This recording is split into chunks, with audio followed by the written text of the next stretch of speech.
répondre aux difficultés des quartiers populaires.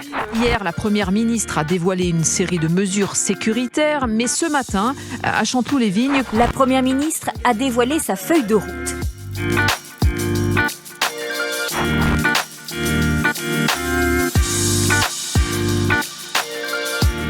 Les mesures que nous avons présentées aujourd'hui montrent l'engagement et la détermination du gouvernement à réussir. Le CIV s'est tenu. Ça fait 1 an qu'il était repoussé. Nous avons préparé et mis sur la table un certain nombre de propositions. Un petit nombre a été repris en compte, je pense aux 15% du fonds vert pour les quartiers, pour la rénovation thermique notamment. Il y a l'extension des sites éducatifs, c'est une proposition que nous tenions particulièrement à étendre parce que c'est un beau dispositif. Après, ça manque de souffle. Je pense que c'est pas à la hauteur de la situation qui est vécue, notamment par les habitants. D'un côté, ça a été utile que ville et banlieue, les différents maires interviennent auprès des ministres, auprès de la Première ministre et qu'on demande à mieux travailler sur la préparation de ces CIV parce qu'on sent qu'il y a pas mal de choses qui ont été écoutées. Et ensuite, c'est moins clair sur les moyens véritablement mis en place pour leur mise en œuvre. Je conteste moi toujours cette emprise de l'auto-entrepreneuriat. En gros, on va expliquer aux jeunes, vous allez vous en sortir en devenant patron, alors qu'il y a des entreprises qui cherchent des salariés et que le salariat devrait être revalorisé dans les quartiers parce que ça fait partie aussi des humiliations vécues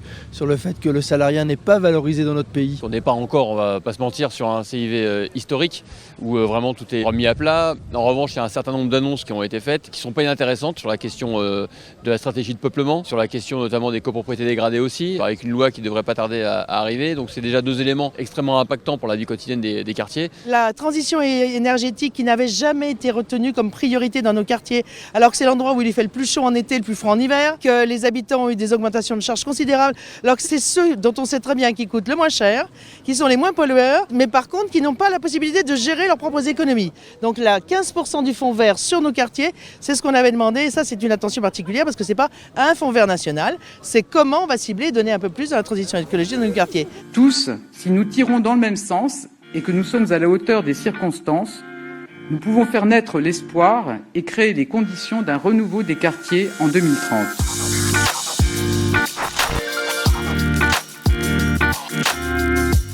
Le fait que l'expérimentation territoire zéro chômeur de longue durée qui se développe partout en France voit quelques moyens supplémentaires, pas à la hauteur de nos attentes, c'est 20 millions supplémentaires là où nous attendons plus de 80 millions. On le prend aussi, c'est toujours une victoire. Sur l'emploi associatif, quelques annonces mais qui restent assez faibles, 1000 emplois au niveau national, c'est largement insuffisant. Nos clubs sportifs sur les territoires ont les moyens et la volonté d'employer beaucoup plus et de développer leur activité, ce n'est pas à la hauteur. Maintenant, on va regarder que les mesures annoncées arrivent dans nos territoires. C'est ça aujourd'hui notre boulot. On va faire le service après-vente, c'est-à-dire de continuer à mettre la pression pour que les 17 millions annoncés pour les associations, ça tombe chez nous, pour que les doctorants sur la culture scientifique arrivent chez nous, pour que le développement de l'Office français de biodiversité pour sensibiliser les enfants à la biodiversité se fasse, pour que le travail sur les personnes âgées, qui sont les grands oubliés des politiques publiques dans les quartiers politiques de la ville, atterrisse aussi chez nous. Voilà, les cités éducatives qui sont généralisées partout en France, c'est nous qui les avons inventées, ce sont les élus locaux. L'État nous a entendus à l'époque. Ça fait 2-3 ans qu'on demande la généralisation, on le demandait au CIV de Grigny. On n'a pas été entendu à l'époque, on l'est entendu aujourd'hui. Ça fait 20 ans qu'on réclame qu'on arrête de mettre les personnes les plus vulnérables dans les quartiers populaires. On a été entendu aujourd'hui. Ça ne va pas changer du jour au lendemain, mais